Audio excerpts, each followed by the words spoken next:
We're bringing to you after the Anti-Corruption Bureau detained an ED official yesterday in Rajasthan on bribery charges. There are now search operations being conducted by the Enforcement Directorate, which are underway in connection with an IAS officer who's located in Rajasthan.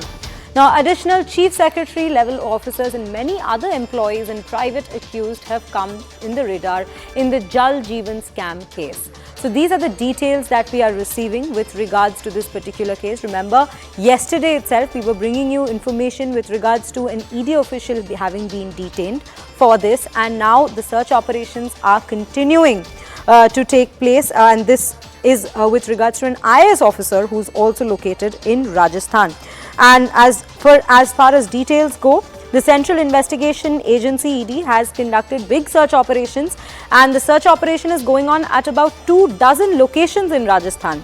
Now, according to the source of the investigating agency, the search operation will be conducted against the accused involved in corruption in the Jal Jeevan scam case. So these are the details that we are bringing to you with regards to the particular Jal Jeevan scam case and the search operations that are being conducted with regards to this. Now we have Shankar Anand joining us on the broadcast to bring us more details with regards to the search operations being conducted. Shankar जी, आप पहले हमें ये बताइए कि अभी जो search operations चल रहा है उसके बारे में और क्या जानकारी मिल रही है, और ये जो IAS ऑफिसर के घर में सर्च ऑपरेशन चल रहा है उनकी क्या इन्वॉल्वमेंट रही है जिसके लिए ईडी ये सर्च कर रही है।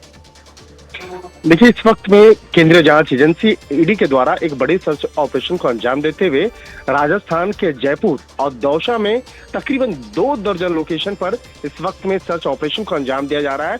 और ये सर्च ऑपरेशन की अगर बात करें तो कई सारे ऐसे सरकारी अधिकारी और प्राइवेट जो आरोपी हैं उनके आवाज पर भी सर्च ऑपरेशन को अंजाम दिया जा रहा है। ये जो पूरा स्कैम है जल जीवन मिशन, ये आम लोगों के लिए वहां पर लाया गया था कि जिससे आम लोगों को फायदा हो सके, लेकिन सरकारी अधिकारियों और प्राइवेट जो आरोपी हैं उनके मिलीभगत से इस पूरे फर्जीवाड़े को अंजाम दिया गया। तकरीबन 20,000 करोड़ का ये स्कैम समझा जा सकता है।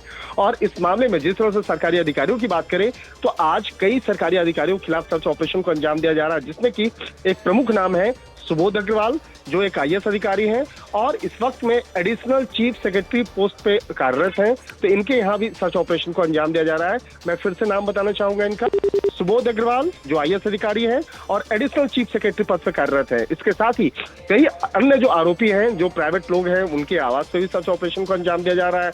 और इस तरह से ये 20,000 करोड़ का जो एक स्कैम आंका गया है, तो इस मामले में सितंबर महीने में भी कई लोकेशन पर सर्च ऑपरेशन को अंजाम दिया गया था।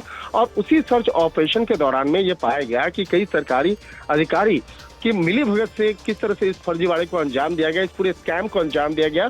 लिहाजा एक बड़े पैमाने पर इन तमाम अधिकारी जो जिसकी भूमिका निकल के सामने आई थी, जिसकी इस मामले में बेहद महत्वपूर्ण किरदार रहा था इस पूरे स्कैम को अंजाम देने में, तो उन तमाम लोगों के खिलाफ आज एक बड़े पैमाने पर सर्च ऑपरेशन को अंजाम दिया जा रहा है। और कहा जा सकता है कि इस मामले में जैसे जैसे तफ्तीश का दायरा आगे बढ़ता जाएगा कई लोगों की मुश्किलें बढ़ सकती हैं। जी शंकर और इस मामले में कई आरोपियों की गिरफ्तारी भी संभव है। जी शंकर जी, हमें ये सारी जानकारी देने के लिए शुक्रिया।